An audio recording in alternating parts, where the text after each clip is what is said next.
And hello and welcome to Beyond Screens. I'm Celia Pearce. I'm your host today and also your guest. Today I am going to be talking with Nick O'Leary, who is the co-creator along with me of Funfair, which is a playable theater piece that we just premiered in Seattle earlier this month, well, July, August. And I'm going to start by letting Nick introduce himself, and then I'll talk a little bit about my background. Nick. Hi, Nick all. O'Leary. My name is Nick O'Leary. I am a theater director with a background in game design and do a whole wide range of theatrical work. But most relevantly, I do a lot of work in the zone of interactive, immersive, playable theater, and was very excited to get to partner with both Celia as co-creator and Dacha Theater, a company here in Seattle that I've been a company member with and worked on a whole variety of different projects since about 2017. So really excited to be on the show. Cool. It's great having you. So a lot of people who watch the show know me as the co-founder of IndieCade, but I'm not as familiar with my creative work. But I'm a game designer. I've worked and done a lot of research in the MMO space. And then in recent years, I've gone through what I've been referring to as my post-screen period, hence the show, Beyond Screens. And that has kind of culminated in my focusing on playable and participatory theater over the past few years. And Nick and I met in 2018 at the first Playable Theatre workshop and game jam. And Nick, it was Sharang that brought you there, right? Yes, my colleague and co-designer on many projects, Sharang Biswas, was invited to participate, and he said, hey, I'm doing this and you should come along. And, yeah, so dragged me to Boston. And some people may know Sharang as I think, multiple IndieCade finalist for various LARPs, including, I think 2 years ago, Honey and Hot Wax, the anthology. So Sharang has been around IndieCade as well. Yeah, so we had this game jam, and the idea was to bring together people from games and theater to collaborate, to both talk about collaboration and the process of collaboration and sort of how theater and game design are similar and different and what each can inform the other. We also had some people with some LARP background, which I think is also a sort of a space that Sharang identifies as being within. And that was, I think that was that year was the first year that I actually showed any of my own LARPs as well. So it was kind of an important kind of a starting. For me, it was a big year. So we had the game jam, and I love telling the story of how the idea came about. The theme was agency. I said, I'd like to do something about Bernie Sanders, Scandinavian socialism, and income inequity in the United States. And Nick said, the show should be a carnival. So that was the beginning of the concept. We worked on it over the course of the jam. We even prototyped some scenes and some games a little bit. And then I guess Dacha they reached out to you and said, we're looking for proposals. Yeah, well, I was a company member at the time and had done a few different projects with them. And Dacha is a small theater company based in Seattle, Washington, that specializes in devised, immersive, and playful work. So they do a variety of different styles of theater, but all of the work kind of celebrates the idea of the audience telling the story with the performers. And at the time, I had not done any of Dacha's more kind of audaciously interactive, playable projects, but they had done some work like that. And they have an open pitch process where company members could propose projects, and we were looking for a partner that maybe could work with us on both developing and presenting the idea. And I pitched the show to Dacha, and originally they were very excited about premiering it in their 2020 season as an outdoor show in Seattle. Yeah. And some viewers may be aware that we did an Indiegogo campaign in March of 2020 to raise some funds for the project, which quickly had to be aborted after I think we got about a third of the way to our goal. Unfortunately, because it was Indiegogo, we're able to keep the money that we did have, which was extremely helpful actually down the road. And then it was just a waiting game for basically 2 years until I think that things started to calm down. Dacha was doing outdoor shows. Outdoor was seeming to be very low risk compared to other things. And so, yeah, they just decided it was time. So for me, it was a really, I went out there, I spent basically the better part of 2 months in Seattle, and have, going through the process of putting together a play more or less from scratch we didn't have a script. We had some notes. We had some meetings with people and some rough ideas. I mean, maybe we should talk about kind of like the sort of pitch for the show and what we sort of knew going into the process, and then we can talk about the process. Yeah, that sounds great. Do you want to start? Sure. So based in, this kind of game jam, we worked in a small group at this Playable Theatre event, and I think came up with a very sturdy grounding for the show. And the pitch was, it is a surreal, dysfunctional carnival that has this kind of central image of a big light up sign that says fun fair with a broken F. So that immediately visually you're getting this idea of the word unfair. And carnival goers, audience participants are welcome to explore the carnival autonomously, meet characters, do all of the things that you would do at a carnival. And in doing so, they learn this carnival is surreally dysfunctional in ways that perhaps, in our early pitch, I think over the course of development of the show, we talked about a lot of different details here, but the core idea was always that the carnival would be messed up in ways that resonated with or satirized or kind of played with real world broken systems of capitalism, unequal distribution of resources, and other kinds of systemic problems that affect people in the United States and around the world. And the other kind of core concept that we had connected to this prompt of that brainstorming session, that we wanted to create shows that were connected with themes of agency, both in terms of agency as something that audiences at traditional, quote unquote, participatory theater don't necessarily have agency to change the outcome of the event, as well as our interest in agency as something that, human beings need to be empowered with. We came up with the idea that somehow it would be possible to use a democratic system to vote to change the rules that governed the lives of the characters at the fun fair. So I think that's maybe the kind of high level view from 30,000 feet that we knew since 2018. And we kind of came into our process with some further development and iteration on those ideas. But as you were saying, this wasn't a project where we sat down and wrote a script and then cast it and told the actors, you will be saying these lines that are in the script, begin to memorize them. And so this process of creating a script in real time with performers is called devising, is I think the word. Right, when you're taking a drink of coffee.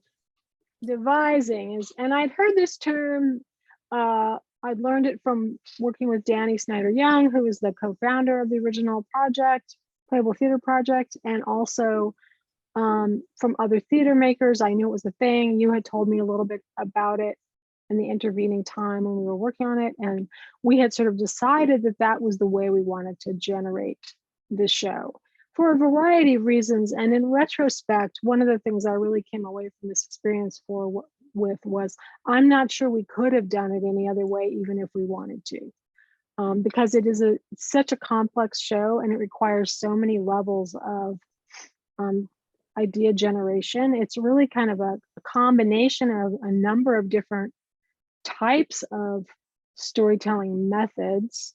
I think that I was very interested in applying ideas from MMOGs to it.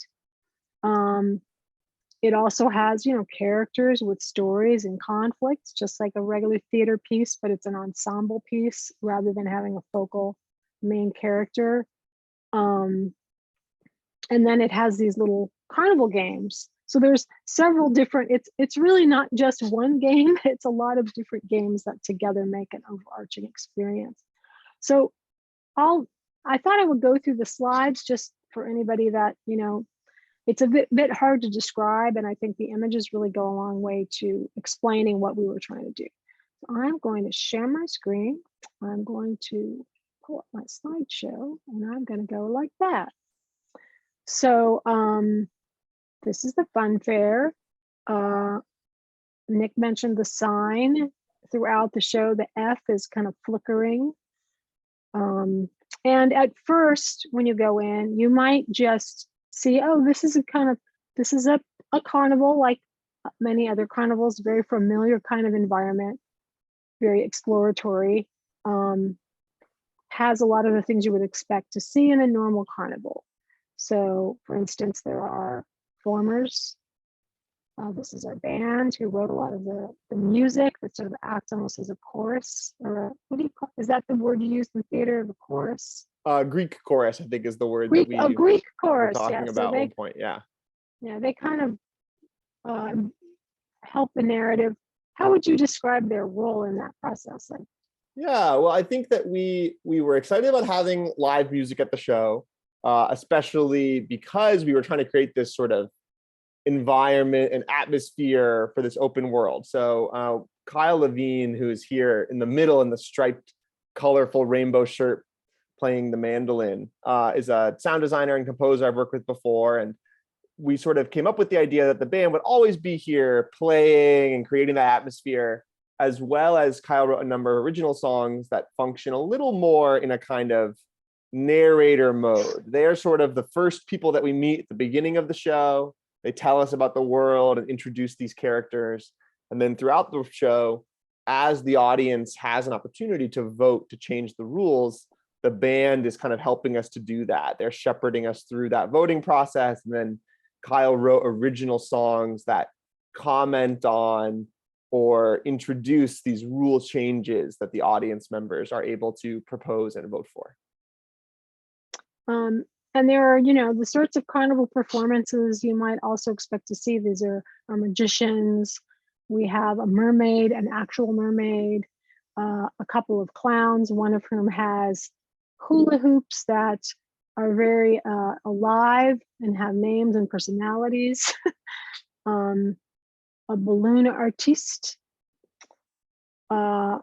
And then we also have these games, and these were all developed, again, kind of with the overarching theme of the show, that they all have some weird aspect that's a little bit unfair about them. So this is Plinko Putt, which was created by Sam Levitich, and it is a miniature golf course where the ball goes into a pachinko or plinko board underneath the course, so that no matter what hole you knock the ball in, there's going to be a randomization process that takes the ball into one of the troughs at the bottom, which all have numbers in them. And so there is some skill involved, but there's also a lot of randomness that contributes to the outcome.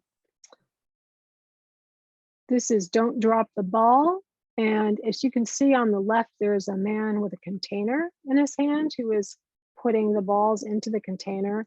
The premise of this game is that depending on how many rewards you are wearing, and you'll see that he has a lei around his neck, you will get different size containers. And the premise here is that you get an advantage if you've already won other games. So it's sort of the idea that people who win can win more easily. And the task is you have 30 seconds to carry as many balls as you can a short distance. And if you drop balls, you lose points. So there's this sort of wooden bin here with assorted balls ranging from, ping pong balls and wiffle balls up to big giant beach ball options. And it's just a sort of, physical, silly game of trying to get things across, but then this advantage of the container can really change the game if you have a spoon versus a giant basket. And the tuning of the game is such that it is basically impossible to win without a container. Very difficult. Very difficult. This, I don't have any good pictures of the game, but this is Lucky Duck, which is a series of essentially poker-style card games played with rubber ducks. Do you want to say something about the games and the character? Yeah, well, I think, we've kind of, as Celia mentioned, the show is hard to summarize and it has lots of intricate interconnections. But all of these games that we're talking about now have a character who is the game operator, much as they would at a quote unquote real carnival, with the addition that these characters maybe have a little more going on, are part of these narratives. You can meet them, learn about their problems. So this picture is of Felicia Shaw portraying Tassé, who is the kind of powerful, smart, conniving game operator that runs Lucky Duck. And Lucky Duck is kind of envisioned as a silly casino. So she has a tub with rubber ducks, but she's really kind of running a racket like a poker game. That's why she's got the little for high rollers. High rollers, and she will tweak the rules in order to get more tickets out of people as she wishes, basically. This is the amazing train toss. And unfortunately, I don't have any good pictures of the balloon game, but this is a game which is operated by an automaton. You can see on the right there, who moves the train back and forth, and then the player throws a bag into the window of the train.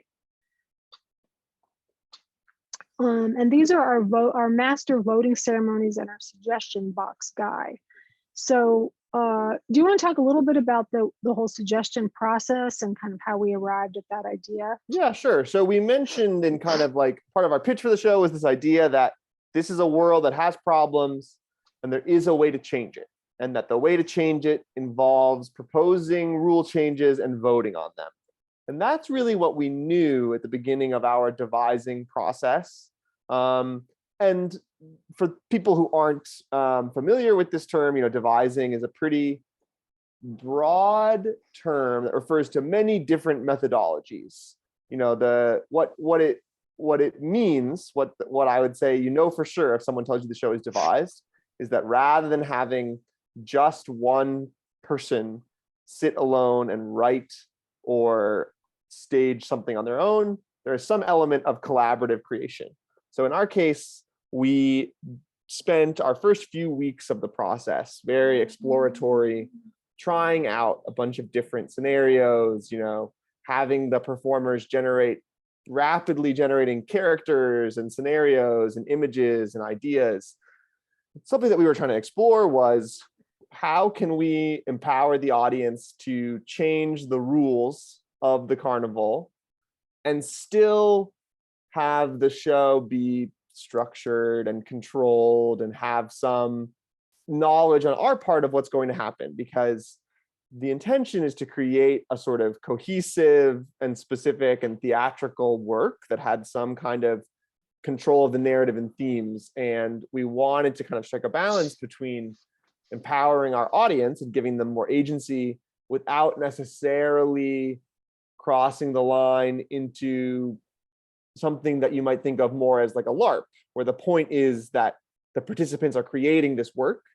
We were kind of trying that balance. So the system that we ended up coming up with, based on a combination of kind of game design meetings with some smart designers and creators, as well as this exploratory generation process, was the suggestion box. So Logan Daniels, one of the performers in the company, who is not in this photo because in this particular day, artistic director Mike Lyon was portraying the character of Plucky. Logan created this character named Plucky, who is the suggestion box guy. And Plucky has this wooden box on his chest, and he walks around the carnival hoping to get suggestions.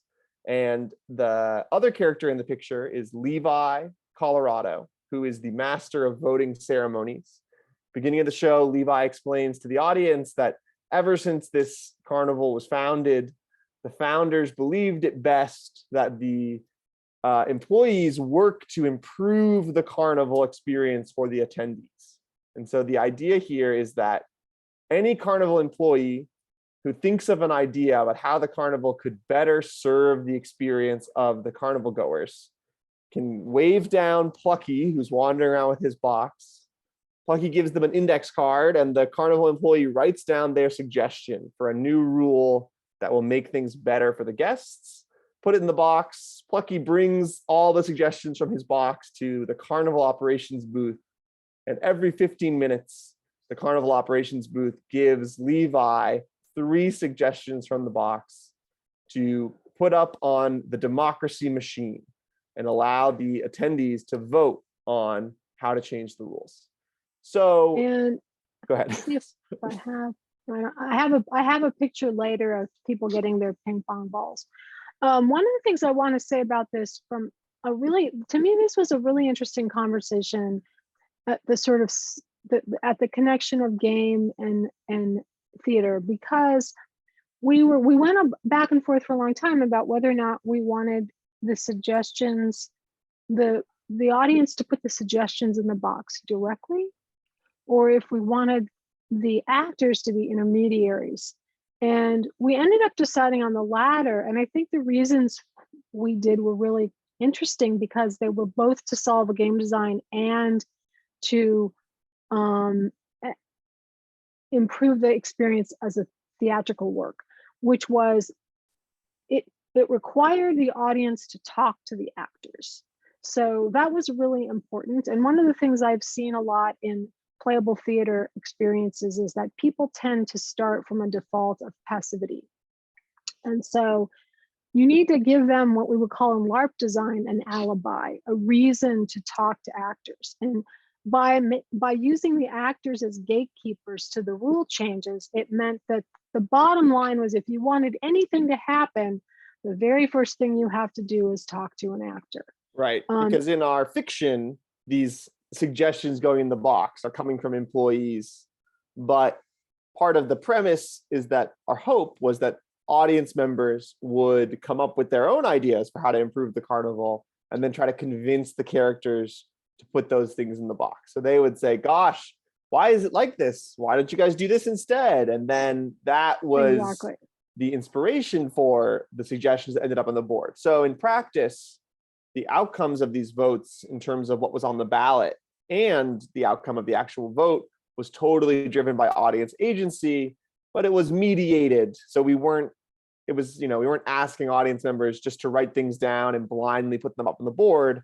There was some kind of mediation there, which served all the goals Celia's talking about. Exactly. And so from a game design perspective, I had previously used audience suggestions in a similar way with an actor or a host vetting them.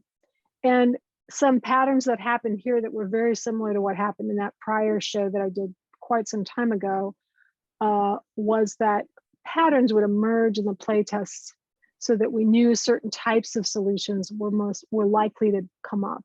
And so we could sort of anticipate and craft, and we might tweak them a little bit based on different ways that they were worded, and it also enabled us to kind of get a feel for what might happen. The image I picked here is a very particular one because while the voting system is being introduced, we see a foreshadowing of the first of the systemic problems, which is that the lights flicker. And the expression of apprehension on the actors' faces here is telling us that they are worried about something, obviously. To me, this was also really interesting because I wasn't used to having live people as part of a design process, and was really amazed at how many different ways that the live people could help direct the audience's attention or the player's attention or make them aware. And at this particular moment, the whole audience was standing, facing the stage. We had their full undivided attention. In the middle of a sentence, the lights go out or they flicker and everybody goes, and then so the audience immediately knows, oh, this is something we need to be paying attention to. And the reason for that is because indeed the electricity is messed up.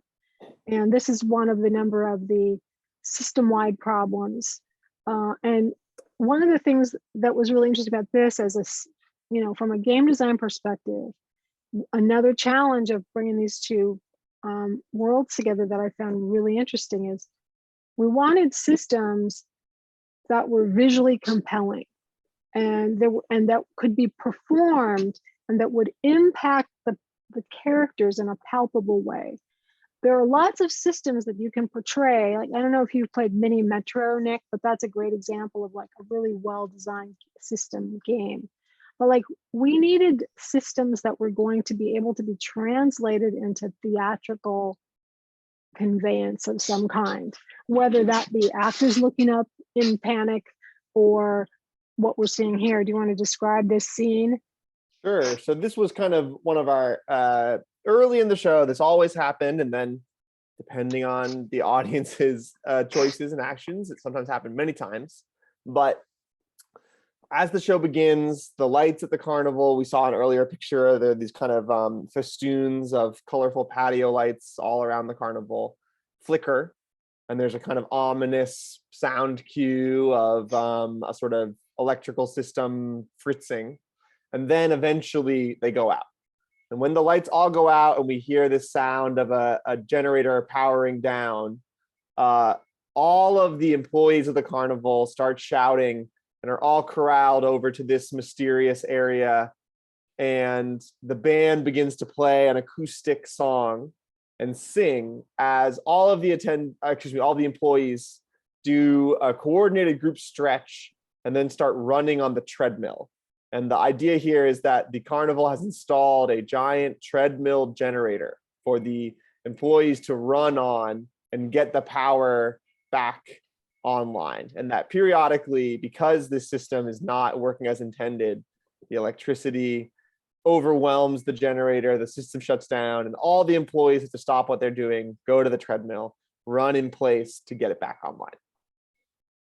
And it's very disruptive, which is one of the things that I think is great about it, is that everything comes to a screeching halt when this occurs. And so you can't really ignore it. And it's also funny, like this scene of the actors, they stretch, they run, and then they stretch again and walk off. You can immediately see that this is not a sustainable situation. And I want to talk a little bit later about how this particular scene was arrived at, because I think that's a very interesting thing about how the devising process works. The other big system issue, and I don't have a really good picture of this, is we have this employee perk, which is kettle corn. At intervals throughout the work day, the kettle corn drop occurs. And there are a couple of built-in inequities, and this goes back to what Nick was saying about the unequal distribution of resources. I really think I love this particular system because it's really allegorical. It uses something very silly, but to say something pretty serious, which is that the way in which this kettle corn is distributed to the employees is completely messed up. And one way you can see is that the person standing at the front here has a much larger container than the other people. And you can see some smaller containers on the table. And that's because he is a legacy employee who has a container that he inherited from his family. And it is a larger container, and therefore he can always get more kettle corn than anybody else. And then we have the performers, right, Nick? The performers get a delivery.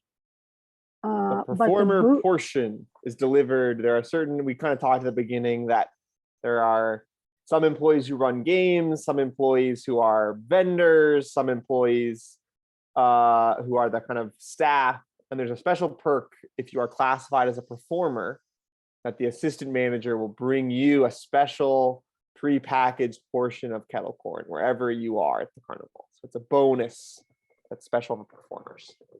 However, the game operators, who are really not supposed to leave their booths, have to physically come over here and get their corn. So this was just a really nice, simple, easy way to visually convey inequity. And then in addition to the voting, there are a variety of different narratives going on in which the guests can assist the carnival staff in various ways. And this is just one illustration of like a carnival staff person asking for help from an audience. Yeah, do you want to talk about the tickets as well? Is this a good? Oh yeah, the ticket system with this is actually a good picture for that too. Yeah. Do you want to, why don't you do the tickets? Sure. So the third kind of pervasive problem that we kind of cooked up and built into the show that we hoped the audience would address was the ticket economy. And the idea here was that the people who run the carnival have created a system where employees trade in the tickets that they get from guests in order to access certain privileges. So if you need to borrow the toolbox to fix when it breaks, that costs 25 tickets. If you need a pencil because you broke or lost your pencil, that costs 5 tickets. And if you need a Band-Aid, that costs 10 tickets, et cetera, et cetera, et cetera.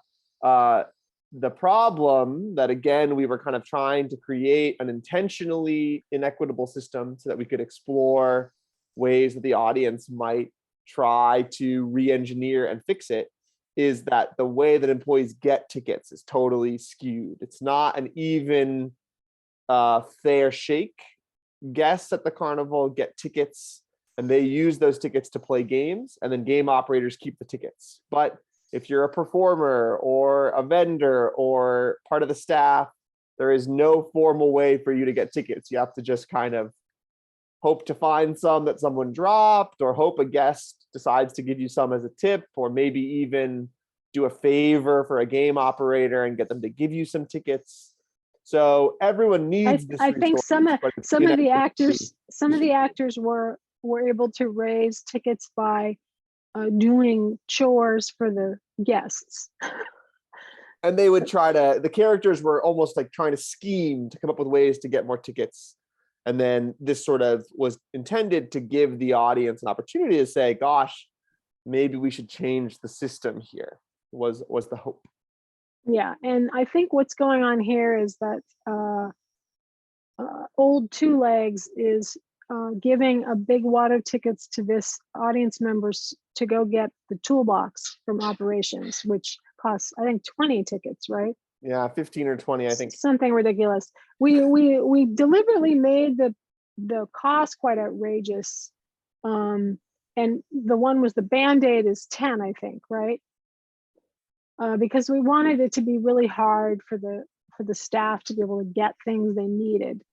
And they really needed help from the audience to be able, from the guests to be able to do that. And then this is just an illustration of part of the voting process. In each round, the audience members vote using a voting machine, which I don't believe was actually present when these photos were taken. These photos are from an early play test. They're not around the show open, but there was. So, but we wanted to make the voting experience also kind of fun and game-like. And so the idea is that at the beginning of each voting round, you have a ping pong ball, you put it into this wacky looking voting machine, and then you get a new ping pong ball for the next round. And one thing I really liked about the design of that was that it was very analog and it was impossible to fake it. And the reason I really liked that is I had done several online shows over the pandemic where voting was faked, and it really ticked me off.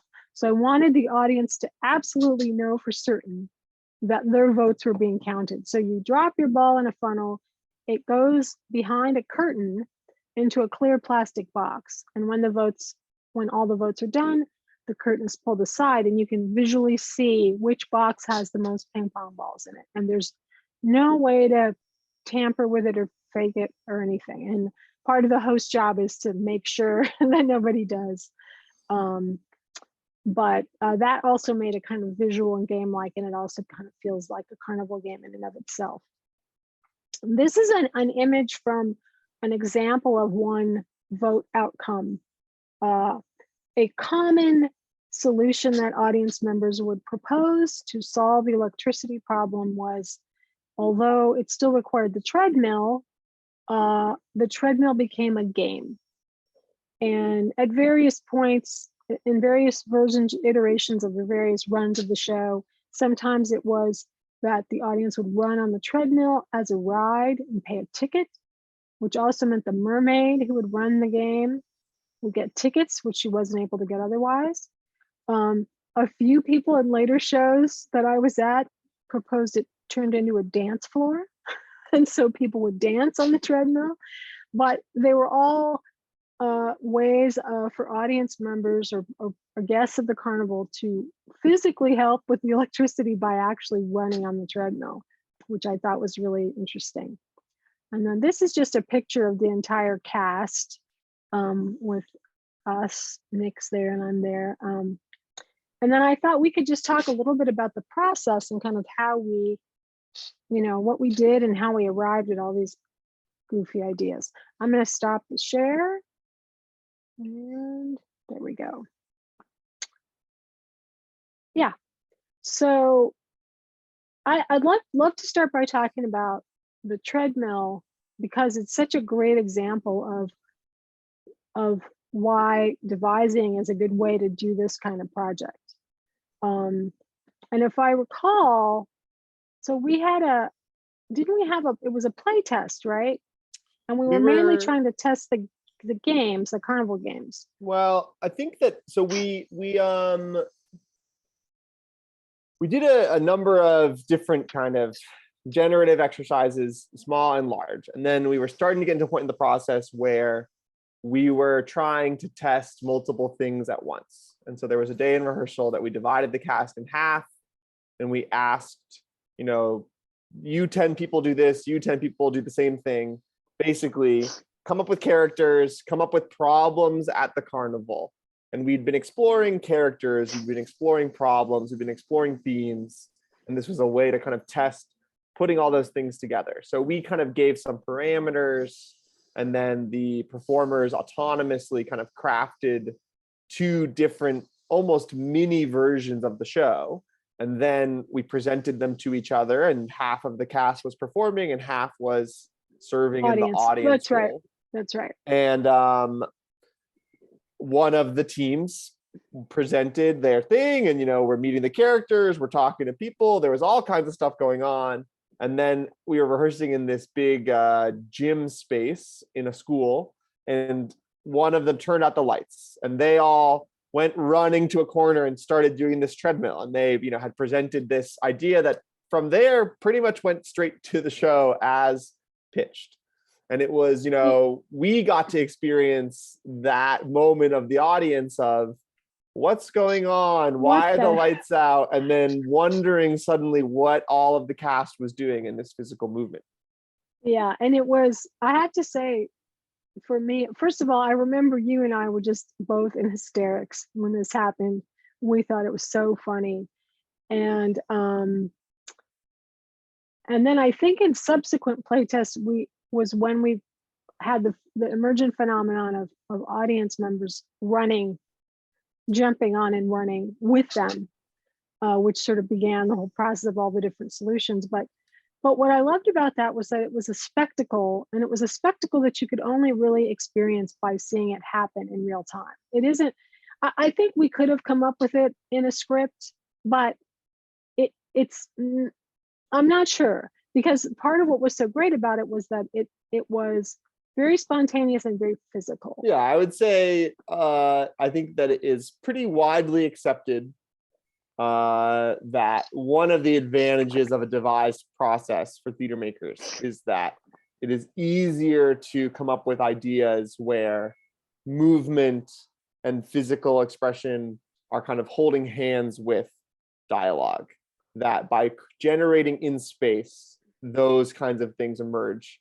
Obviously, there is a great history of somebody writes beautiful dialogue that is then a trampoline for brilliant physical staging, but devising has a huge advantage, I think, in terms of creating this kind of physical storytelling on stage.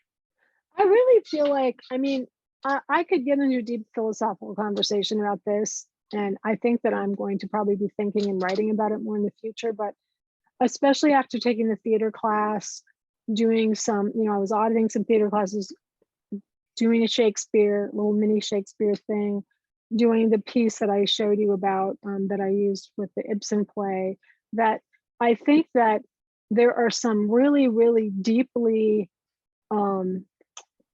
there is something transgressive about not beginning with text, because the politics of who makes texts and where the texts come from and the points of view that texts represent are problematic. And even the great works, there's always some underlying issue. So, the Ibsen play that I did my work was a critique of Ibsen's behavior towards a female mentee from whom he actually stole the idea for the story of a play. And so, like, I think that if you want to do activist theater, I think that it's challenging to work with pre-existing texts unless you do something like Hadestown, where you're really like transforming the text.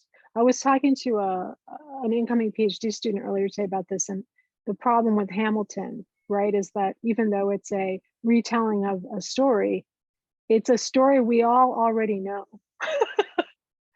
And a story that, that tells things from a particular point of view. So I feel like, I think it's an important way to make work because of that, because the text has a lot of baggage that comes with it. As great as that text is, I'm not trying to, malign theater, but the whole "in the beginning was the word" thing has a lot of limitations. So, Sorry. oh, that's okay. Jocelyn, The other thing that really struck me in particular about that moment in the process, but throughout the entire process of devising, was how similar it was to methodologies that I've used for game design. Because I do a lot of work in the classroom and in my own work with what I call affordance-based game design, where you work with materials, you see what they can do, you play with them in different ways. Does it bounce? Does it roll? Can you stack it? Like, what are all the different ways you can play with things as a sort of precursor for thinking about how to work with technology, largely inspired by IndieCade creators who, were doing some of the most interesting things with, say, the iPhone when it first came out, by going, oh, what if I turn it upside down and shake it like this? What'll it do? You know what I mean? Like the accelerometer in the phone was really exploited initially most innovatively by game designers, because they were just like, yeah, what can I make this do? Or the touch screen, multiple touch points on a screen, like, ooh, this is a fun thing to play with. So in the theatrical devising process, I began to see that actors also have affordances, and that the way that they play as part of the process of making the work. So we were playing from day one. Like, I was really, one of the things that I loved was watching you craft the remits and the little mini games. I'd love for you to give an example, especially in the beginning, like, which was, I thought that whole early part where we were doing the moments work was really fascinating. Like, can you talk a little bit about that process of starting with those little, like, atomic elements? We did, we used a whole bunch of different strategies. And I think, part of that for me in working on this kind of process is we are trying to figure out what works, what ideas and images are going to be exciting. We are trying to get to know the performers as a group and how they're going to work together. And the gift of time is one where in early rehearsals start really wide and exploratory, and we're not, opening tomorrow. And so let's just see what happens. So we tried a whole bunch of different stuff. The moment work methodology that we used is based in a practice created by a group called the Tectonic Theater Project. And they have a great book called the Moment Work Book, if anybody is curious about this. But that is very similar to the kind of affordance-based game design that you're talking about. The premise of moment work is to generate in space the smallest little atoms that might be put together to create a play. So the premise is that a play could be understood as a series of moments strung together. And so in moment work, all you are trying to do is to create just one moment. And you're given the tools of space and props and other design elements that in a more traditional process, again, you might write a script and then stage it and then say, great, let's add some design elements. But because we were trying to figure out, what does the carnival look like? What does the carnival feel like? We gave performers assignments to create moments at the carnival. And they explored the architecture of the various different rehearsal spaces that we were working in and created these little tiny, tiny moments where in gesture, in movement, in prop, we met characters and their world. And we begin to understand some ideas. And I think as a group, we all responded to stuff. And there were things that made us laugh or moved us or felt like, well, that was very interesting, but I don't think that's going to be part of our show. And that was the point, was to look at all these different things and find what it might be. But I think, I mean, there's so many, again, similar to game design processes, that the experimental nature of it and the ability to just try stuff. And we were very clear in the beginning, like, we're going to generate a lot more ideas than we're going to use. We're going to try stuff, do crazy things, really get, really take risks. I think that everyone that came there was very much in that spirit of playfulness and of exploratory risk taking. I mean, the can other, you give, sorry. I was going to say, go ahead. No, finish up and then I'll ask my question. I was just going to kind of talk about, I think, the other sort of broad category of devising that we were really focusing on in those first couple of weeks was using a very different part of the brain, but we gave a lot of prompts to and exercises to generate characters with problems. And we came in knowing the show was about unfairness and knowing that there were characters that worked at the carnival that had problems.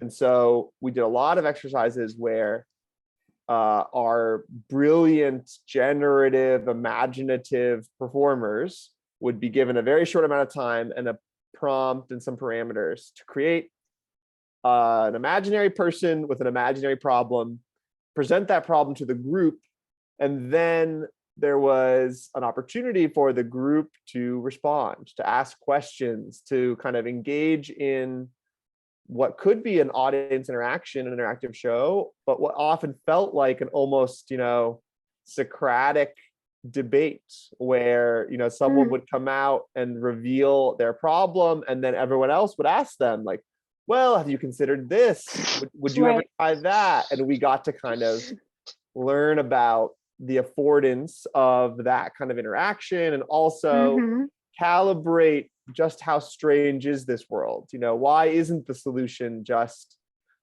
a straightforward one? And so, meeting these characters who had ideas like, I think the problem with the carnival is it looks very dingy. And so I'd like to propose that the carnival only be open at night.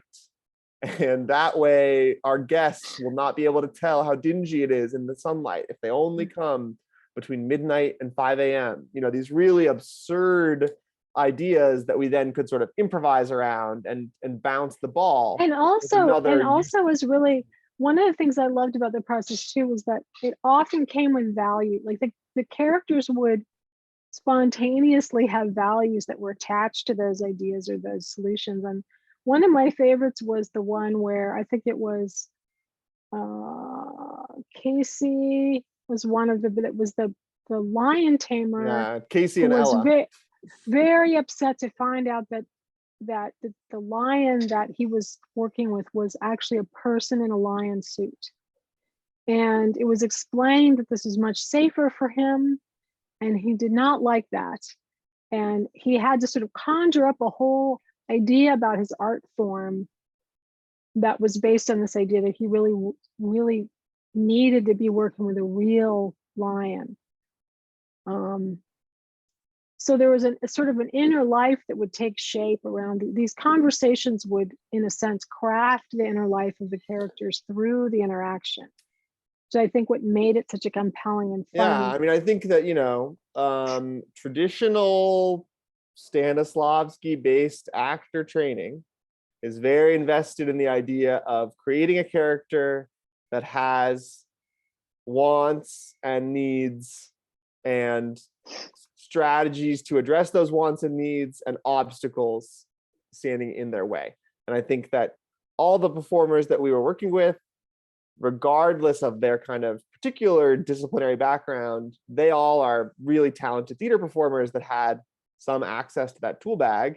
And that tool bag, I think, was really resonant with what we needed in terms of creating an interactive show, because what we wanted was that these characters have wants and needs. They're connected to our theme. They're connected to the story we're trying to tell. And these characters have kind of surreal wants and needs and larger than life obstacles, and they need the audience to help them achieve those. Can you give a couple of examples of the types of prompts that you gave to the actors? Yeah, I mean, I think that, at various points in the process, we had prompts that were more or less connected to the kinds of things we expected to see on stage. Some of the stuff that we did was way outside of the box because we were trying to get outside of the box. And some stuff was, well, maybe make something that we can maybe put on the stage just how it is. So the exercise that you just mentioned, one of them ended up with this lion and lion tamer. One fruitful assignment that we kind of did a number of iterations on was we kind of called it the town hall format. And the idea was go away in a pair, and the two of you create two characters at the carnival. And each of you, there's some rule at the carnival. You can invent the carnival, you can invent the rule, you can invent these people. We don't know anything yet. We're totally exploring. Come up with some sort of rule. One of you wants to change the rule. One of you wants it to stay how it is now. And then present this to us as if you were at, New England town meeting, stating your case. Everyone else ask you questions, and then we'll hold a little straw poll vote and see what people do.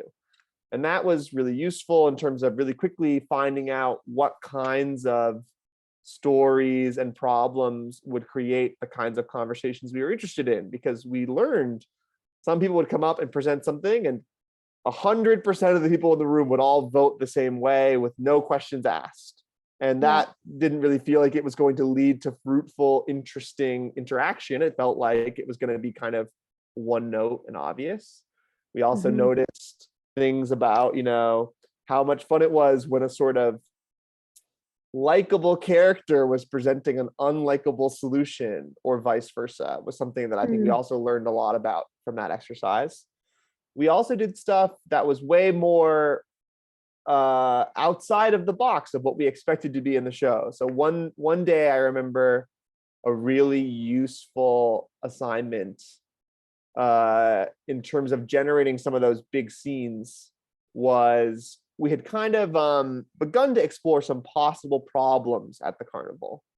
And I gave the assignment to 3 small groups to generate a short news broadcast and to have news correspondents and witnesses on the scene, and this sort of list of parameters, almost like a recipe for what I needed to see in the news broadcast, but that they should be creating a news broadcast commenting on some sort of dire emergency at the carnival related to some of the problems we were exploring. And that was not intended to create literal material. We didn't at any point in the show stage any of those news broadcasts. So the form and structure of that was completely unrelated to what we ended up seeing, but it was a way to get people thinking about what would be a really splashy, dramatic event that would reveal the direness of these problems. And in terms of trying to think as a group on how can we get the audience really concerned, that ended up being a useful methodology for us. The other thing that I thought was really interesting too about some of those outside of the box things you did is particularly a lot of the movement. There was some very simple movement based kind of almost games that we played. Was I remember at one point you leaned over to me and you said, "I'm just seeing what they can do."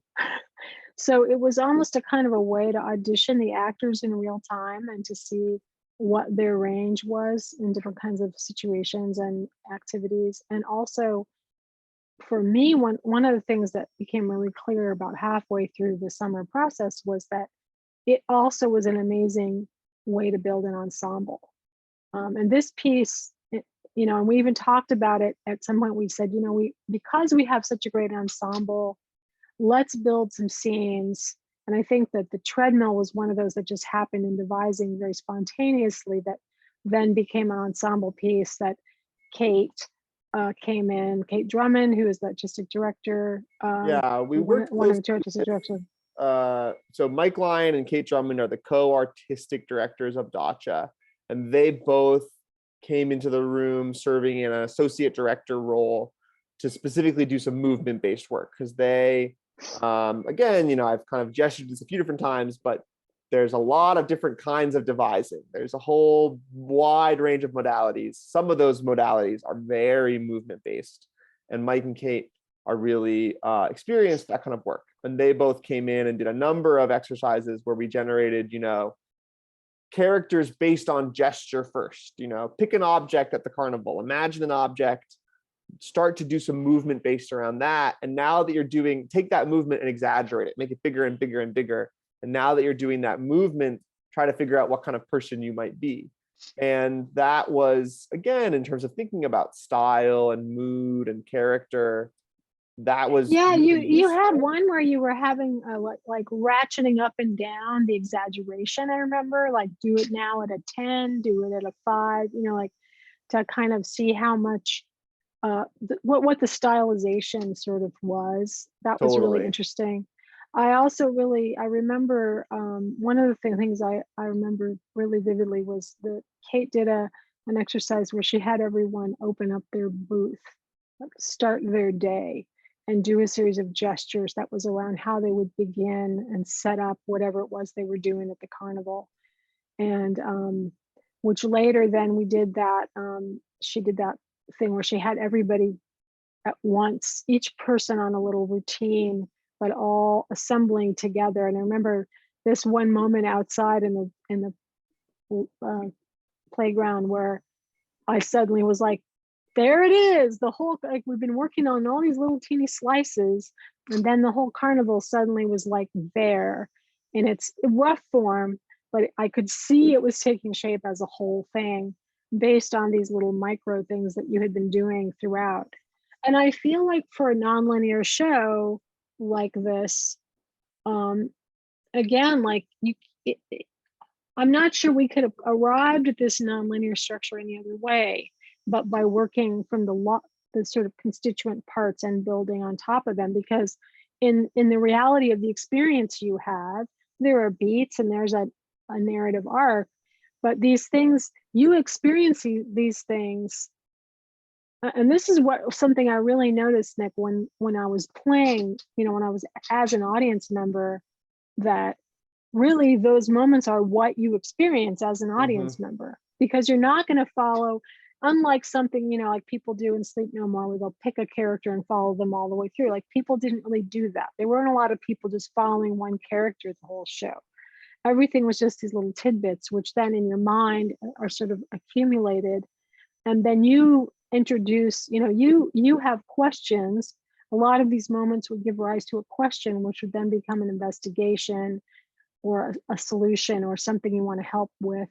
One of my favorite things was all of the different ways that people, so one of the characters, her goal was to win all the games, and eventually by cheating. And so audience members were recruited to assist her in this. And I loved watching the process of that recruitment. And there were several different nights where I saw that conversation or that interaction where she and Tase are trying to get the audience members to help her to cheat. And one of my favorite was there, and I told you about this guy who uh, was very not happy about the idea of her cheating and said, I think this is an ethical slippery slope. If you start doing this, I'm not sure you really want to go forward with this. And then half an hour later, I saw the same person helping Kayla cheat at a game. And after the show, I pulled him aside and I said, what happened? Why did you change from this? As well, it wasn't the cheating that was bothering me. I just didn't like Tassé. So he was reacting to his emotional response to the actor more than really but he was sort of using the ethical to discourage her from, but I loved that, like, he sort of turned his thinking around and that he had this funny way of, getting engaged. And actually the cheating quest was, I think, one that a lot of people found really fun. One of the shows I was in, I was out as an audience member and I had a friend there, and there's a character that announces it's his last day, or it's their last day towards the end of the show. And depending on what the audience does, they can either be fired or promoted to the home office. And when they announced that they had been fired, my friend leaned over to me and said, "Why did they get fired?" And I said, "It's your fault." I said, if the audience had helped them with their quest, they would have been promoted. And I loved that. They're like, it's your fault. You made that happen. Yeah. And just to say too, I do think that, one of the big advantages of devising the show process-wise was that all of the characters were created by the actors performing them in this kind of process over time of layering and adding and improvising and generating, which was very useful then when inevitably audience members have new questions that we didn't imagine in rehearsal someone would ask, new novel interactions. And those that process of creating a character in that way really helps in that moment when you kind of say, like, well, I know who this character is. I can respond genuinely in the moment versus being handed a character. And again, like my interest in emergent behavior, where I remember early on, there were a couple of moments. One of my favorites was when we were having a production meeting online, and I was saying, I want to video record these things. And then I think you or Kate or somebody said, they're actors, they can do it again. And I was just like, and then, watching the whole thing unfold and realizing, spending a good deal of my career interacting with people involved in AI storytelling, and then just realizing how much better people are at storytelling than computers. And that moment that we saw in one of the shows where one of the actors actually changed their speech at the end in response to something that I had witnessed, which was an audience member telling them, if we fix the electricity, it will be more fun for everyone. And I thought, that's exactly what we wanted. That was what we were sort of going for, was this idea that the electricity is a great one too, because it really destroys the experience for the guests too. It's not just hard on the workers, it's also hard. It also makes the experience less fun. So and even the kettle corn, I wish I had a picture of the kettle corn fight. I wasn't able to get one in my photos, but towards the end, if the kettle corn problem isn't solved, there's a pretty dramatic brawl that breaks out, which is hilarious, and another great ensemble moment where everyone just gets into this crazy fight with popcorn flying everywhere and screaming, and I love that. And those moments where, like, at some point the guests have to, when these things happen, they go, wait, what's going on over there? And people will elbow. I saw several people elbowing each other every night and going, there's a fight over there, what's going on? And they would sort of run over and try to figure it out. So that ability of the actors to kind of be responsive in the moment, to improvise, to change, we gave them permission to sort of, adjust in accordance with their interactions with the audience. And, it's funny how a lot of the audience members got very attached to the characters. And several people in the playtest, and also my friend who came and admitted to me that he didn't really like this kind of show normally, but he just found all the characters so endearing that he wanted to help them. And so that experience of like evoking someone's empathy or allegiance, where, with Kayla, what's great about the Kayla cheating quest is that she's such a charming, positive, happy character whose job is to give people free lemonade and iced tea. That even though what she's doing is clearly wrong, people want to help her because of her personality. And it's just this great way that the craft of acting suddenly has this amazing amount of power when you introduce the agency. Like, to me, that's what's so exciting about it. I feel like, in a way, we went to see I went to see Hadestown with a lot of the actors. Actually, it was a pretty big group that went down there when I was in Seattle, and it was great. And it was great to just sit there and see beautifully crafted theatrical work. But I was thinking, afterwards, I was thinking it's kind of a waste of their talent in a way. Like the amount that an actor needs to stretch to be responsive to an engaged audience it really introduces a new kind of challenge and a new kind of skill set that I think these actors were particularly, every week I was like, these people are amazing. Like, I was always impressed with what they were doing. And I knew some of them from seeing the Dacha shows during the plague. But yeah, it was just remarkable to me. It was a great group. And, I love actors, and this was an amazing cast who both generated this work and then, as you're saying, kind of lived in the reality of it with the audience in a way that was really exciting every night. Yeah, and the thing that I was thinking about too, in retrospect, like I've been reflecting in a lot of ways and wanting to do some writing on this, but I was also, and I said this when I said goodbye to everyone the last night, that, we built a world together.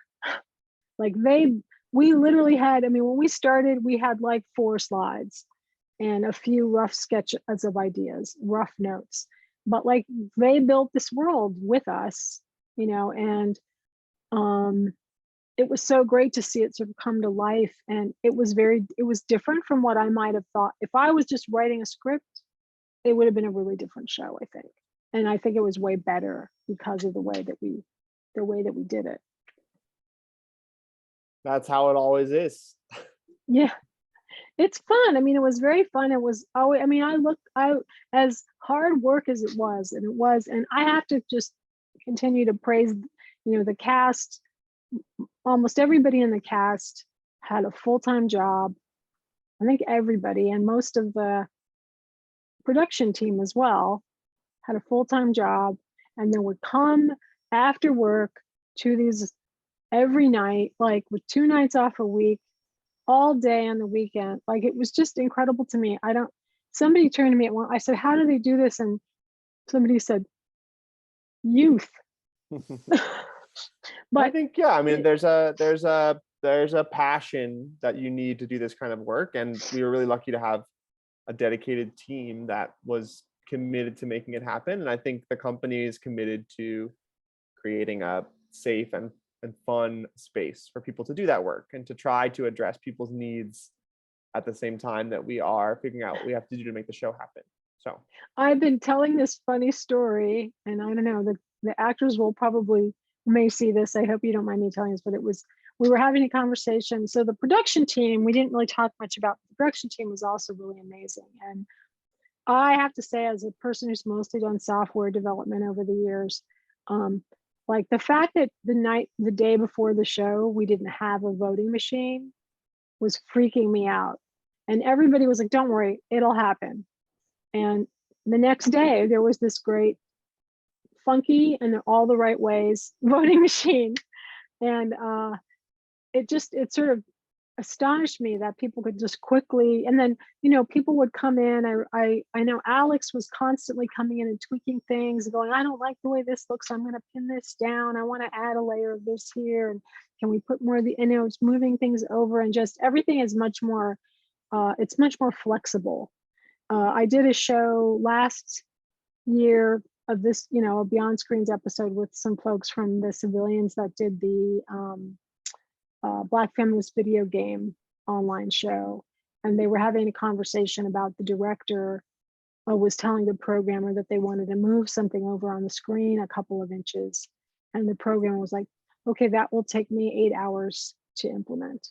And then seeing it happen in the real world, where this should be further away, let's just move it over. Like it's much easier to iterate, modify, respond to what's going on in real time, which is, Yeah, just, it's a very, I mean, it's a, having done work online and in real space, it's very interesting what becomes easier or harder.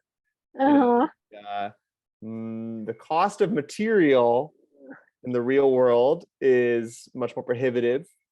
The way that your time becomes a resource in digital work, I think, is very different because of exactly what you're talking about. So it's there are some things that are so much easier that sometimes I'm doing stuff in real life and I'm thinking like, if this were digital, we could just yeah, and the other way copy and around, paste. exactly. Yeah. Oh, but I wanted to tell this story about the sense of kind of care for people that was part of the culture of the creation that we did, which I think is very much Dacha's sort of signature work ethos. To me, it was embodied in this moment. We're having this production meeting with Haley, the costume designer, and she was asking if we wanted to put a jacket on Preston.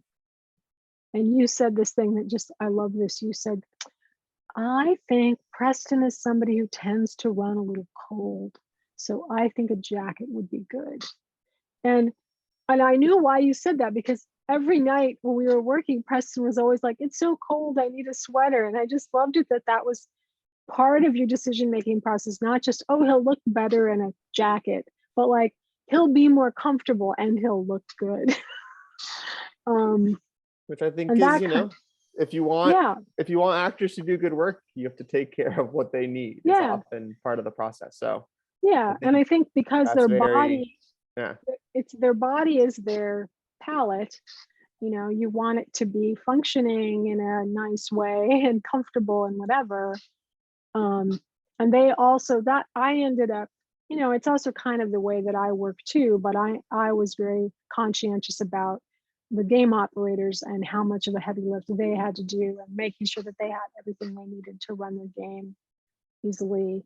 And all of them, it was very interesting. Each of them, the games were very different, and each of them had a really different approach. Some of them did better with, notes and very specific punch lists and stuff, and others could just kind of roll with the punches and change the rules on the fly. But it just depended on the person and the game, the context. There was also, one of the things I loved was how the game operators became very attached to their props. So I showed the Plinko putt game earlier, and one of the prop runs to a Salvation Army or whatever produced a miniature golf putt that said Shakespeare on the head. What is that called? The paddled part of the handle? I don't know.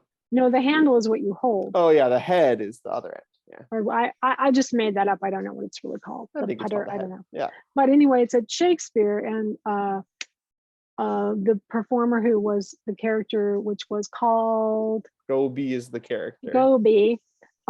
Stack, the actor, as soon as that prop is introduced, never let go of it ever again. Like during the opening sequence, would come out with the putter, started referring to it as William, and it became a very important part of the character. Similarly, the balloon dart operator, which I didn't have a picture of, but is a game where you throw balloons at darts rather than darts at balloons. always was playing with a balloon, and I gave her a butterfly net, and immediately it became part of her movement vocabulary. And it was just great to see, like, here, do something with this. And suddenly there was this, we had a whole thing about the mermaid and making the mermaid comfortable. Like, I remember sitting with like 4 or 5 people having a lengthy conversation about how we're going to make her comfortable, because she's just stuck there the whole time. And I loved that care. I guess I'm used to also sort of the game, the digital game world is interesting in its attitude towards embodiment is tortured, I think, in some ways. There's a sense that, I've worked, I work with game design students, and I think I've told you, like, when I have them do LARPs, they really don't know what to do with their limbs. Like, they don't know how. It's very fascinating. And there are definitely people excited to play video games as a way to become disembodied, right? Yeah, not everyone, but for some people, that's what they are getting from a video game. Yeah, and I also think, it's a sort of habitual thing. Like, just people playing them, they don't have to think about their bodies much. They don't have to work with their bodies much. And so, something like the Wiimote, which has sort of gone out of fashion at this point, but that was a thing that got people more thinking about it. And it actually opened up a lot of new game design ideas in indie games that were very embodied as well. But it's something I'm thinking about now, going back into my game design teaching about. I try to do physical things with the students as much as possible, because it also kind of levels the playing field. And I'm a big believer in, like, embodied learning as well. So my students will sometimes compare my classes to nursery school, which I take as a high compliment. So yeah, and I think there's also that, the idea, again, the similarity of, like, giving parameters, giving simple parameters, and then seeing what creative practitioners can do within a possibility space of a prompt, which, was really how the whole. It sounds very simple. It sounds much simpler. I'm making it sound much simpler than it really is, but it was really elegant the way you sort of crafted these exercises, which is itself, I think, an art form. Like, coming up with the right prompts. And even the concept for this show, like, I feel like the concept for this show going in was a good prompt. Like, it created a really good starting point for a lot of creative generation. Definitely, I think that in any creative practice, and especially a highly generative one like devising, we always talk about constraints breeding creativity, and kind of defining that box, I think, is really important for all of us in any kind of practice. But I think you're right that coming into the show, having a good sense of the very big box that we began to make smaller and tighter was really important to us in our kind of creator roles. And, if you have a room full of brilliant actors and you say, like, why don't you guys take 30 minutes and make something? That's not going to generate very interesting work most of the time, because that is a broad and vague request. But if you say, like, take 10 minutes and make something using this balloon where X, Y, and Z happens, brilliant people will come up with brilliant stuff. And I think that I have seen over and over again in all of my creative practices. And even I remember the where you started with the come up with a name, a job, and an adjective. And some of those original characters that were generated that way ended up, many of them, in the final show. Sometimes with a tweak, like, oh, let's see, the haggled assistant manager was one that came out early on and remained, and other ones, let's make this character, whatever, and switch some of those adjectives around. But just those three those three blank squares kind of created enough scaffolding for these people to just run with it. So, and for me, as a game designer going into this new space, there were some specific feedback from audience members that like I loved. My favorite was the guy who said, "This reminds me of an MMOG, like the marketplace level in Skyrim." And I was like, "Oh yes, that's exactly what, that was a big part of the thinking of it. It was that kind of That's experience the where video game version of this, right? Yeah. exactly. So, because part of what my creative agenda is to see what I can take from emergent behavior in massively multiplayer games and bring it back into live spaces. And then the devising process is itself a process that is emergent, which I think is also why it's good for creating spaces where emergent behavior is encouraged. So there you have it. Is there anything else you'd like to say or talk about in the few minutes we have left? I don't think there's anything specific. I mean, I think, it was great to work with you on the show. I was very grateful for the chance to collaborate so deeply. I was so happy that we finally got to do it after our delayed process. And, I'm really happy with what we came up with. And I was really excited to share it with so many audience members here in Seattle. So excited for our next collaboration. Yeah, it was really fun, and I learned a lot from the experience. I'm still, I think I'm only at the beginning of fully understanding what I learned. I think when I get back into my other activities, I'm excited because I have a couple of really cool PhD students coming in this year who have a theater background, and I feel like I have more to offer them now because I know a little bit more about the space. I don't know, I'm kind of a learning junkie. And one of my mottos is once I know how to do something, I'm not really that interested in doing it again. Like I want to always be doing something for the first time, because that's the point to me where, this goes back to being in games from the 80s. Like I like the moment in the evolution of a craft before it has a name. That's kind of, if I don't know how to explain what I'm doing to somebody, then I'm doing it right. Like that's kind of my, and I was joking around that like when Pokemon Go came out, I finally could just tell people what an ARG was without having to give them a 20-minute lecture. And now, one of the things that happened since we started this process in 2020 is Star Wars Galactic Cruiser is the thing, and people now know what this kind of experience is, and more of these are being created. It definitely, especially now, is a very interesting moment because I think a lot of people learned a lot about creating interactive theater, for better or worse. A lot of bad mistakes were made. I think that Dacha innovated in some really interesting ways, and if people want to learn more about that, they can read about it on our blog, on our Playable Theatre blog. But I also think that people are super excited. Like I went to a swing dance on Sunday and it was packed. Like people want to go out and do things together in real space. Yep. So I think that this moment, it's kind of a new era for this kind of work.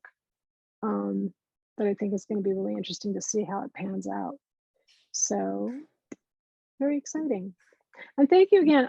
I had such a great time. I love working with you. I learned so much, and I really am incredibly grateful to have the opportunity to work with Dacha, because I don't think there are a lot of companies that would have been prepared to do what we did at the level of sophistication that we did it. Everybody was, it was a thing where they were all just ready to jump in the pool and start swimming, and that made a huge difference. I think we had, a better show because people knew what they were doing. It's a really special company, and I think that Yeah. they're doing really unique work. Yeah. Well, thank you very much. I wanted to give people a heads up, a couple of things. First of all, next week, so Beyond Screens is a weekly show every Wednesday at 2 p.m. Pacific, 5 p.m.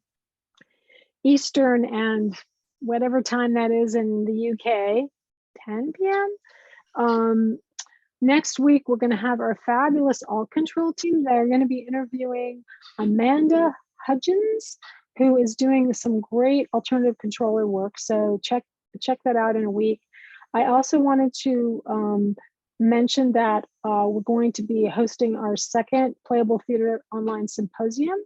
And I think in a moment, Rafa, who I'd like to also thank for streaming today, is going to throw up a card with that. But we did this last year. It's an online symposium focusing on the intersection of games, theater, and LARP, talking about how to create interactive theatrical works. And the dates will be December 3rd and 4th.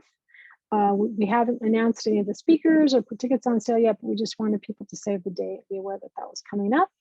And I want to thank everybody for watching. I don't know how many live people we had, but hopefully people will watch afterward, which they often do. And we'll see you next time. Thank you very much.